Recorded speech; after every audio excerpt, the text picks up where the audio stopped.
প্রিয় বন্ধুরা, আবারও চলে এলাম নতুন একটি রেসিপির সাথে। আপনারা দেখছেন সুমির রান্নাঘর।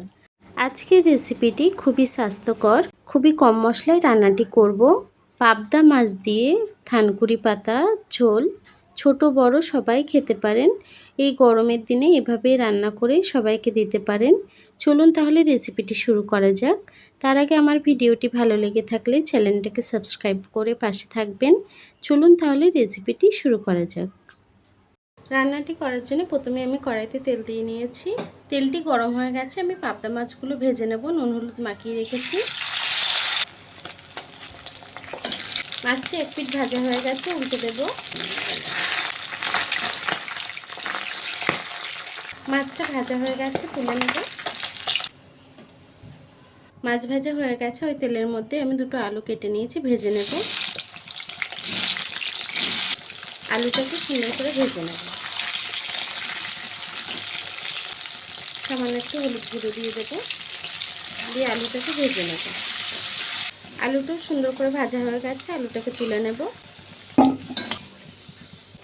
আমি তেলটা একটু কমিয়ে নিয়েছি, গরমে একটু কম তেল খাওয়া ভালো। আমি একটু কালো জিরে ফোড়ন দিয়ে দিলাম, একটু আদা জিরে বেটে নিয়েছি, তার সঙ্গে নুন হলুদ দিয়ে নিয়েছি। এখন দিয়ে দেব মশলাটাকে। 1-2 মিনিট আমি একটু রান্না করে নেব। দেব 4টে কাঁচা লঙ্কা। কাঁচা লঙ্কাটাকে দিয়েও মশলাটাকে আমি কিছুক্ষণ রান্না করে নেব। মশলাটাকে কিছুক্ষণ রান্না করে নিয়েছি। এখন ভেজে রাখা আলুটি দিয়ে দেব। আলুটিকে দিয়ে মশলার সাথে আমি 1-2 মিনিট রান্না করে নেব। আলুটার সাথে মশলাটাকে সুন্দর করে কষিয়ে রান্না করে নিয়েছি। দেখুন তেল ছেড়ে দিয়েছি। এখন আমি জল দিয়ে দেব।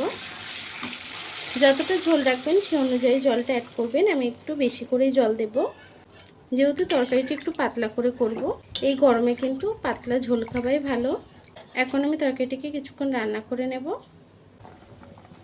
দেখুন বন্ধুরা, তরকারির ঝোলটা কিন্তু ফুটে এসছে। এখন আমি থানকুনিটি দিয়ে দেব।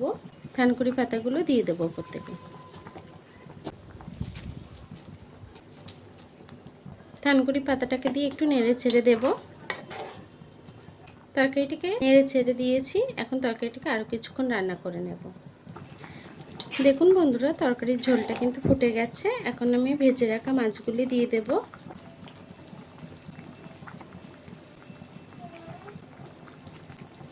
ভেজে রাখা মাছটাকে দিয়েও একটু নেড়ে ছেড়ে আমি আরও কিছুক্ষণ রান্না করে নেব।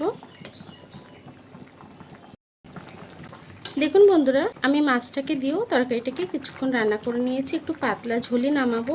এই গরমের মধ্যে একটু পাতলা ঝোল খাওয়া কিন্তু খুবই ভালো। এখন আমি গ্যাসটাকে বন্ধ করে দেব। এখন আমি তরকারিটিকে নামিয়ে নেব। থানকুনি দিয়ে এইভাবে পাতলা ঝোল করে গরমে বাচ্চাদেরকে দেবেন। আমার এই সিম্পল রান্নাটি কিন্তু হয়ে গেছে। এই গরমের দিনে বাচ্চাদেরকে এভাবেই রান্না করে দেবেন। বাচ্চা বড় সবাই খেতে পারে, সবার শরীর সুস্থ থাকবে।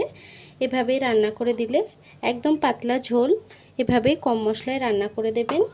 আমার ভিডিওটি কেমন হয়েছে কমেন্ট বক্সে জানাতে ভুলবেন না। ততক্ষণ ধরে আমার ভিডিওটি দেখার জন্য আপনাদেরকে অসংখ্য ধন্যবাদ।